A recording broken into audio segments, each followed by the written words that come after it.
da abokan arziki. Ai duk wanda ya goyi bayan Soja Boy a wannan hirar da suka yi to kowa ya dan iska ne don uwarsa ko ma wane ne wallahi. Akan wannan magana da za ku dinga biya.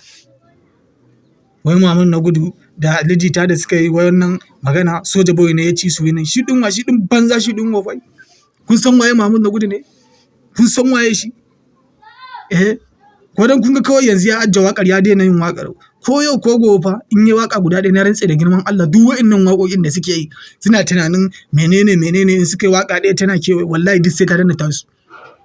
Wani gwani ne a ko ina yake. Yauwa sai dai in bai dawo ba. Dan dai kawai ya riga ya ajiye waƙar ne saboda wasu ɗan abubuwa da ya koma koyar da yara. Yauwa shi ne kawai. Amma ba wai kawai dan ya haƙura ne da wai ko a ce wai zamani ya cin mai ko wanda suka fi shi gogewa ƙarya ne wallahi. Har yanzu har gobe in dai a harkar waƙa ne ba za a samu sama da irin su Maman Nagudu ba. Irin abubuwan da suka ba waƙa muhimmanci suka tsartace kalamansu har gobe na rantse da girman Allah a cikin mawaƙan nan wallahi ba za a samu ba. In kuma za a samu a gaya mun babu. Sun gama da waƙa lafiya.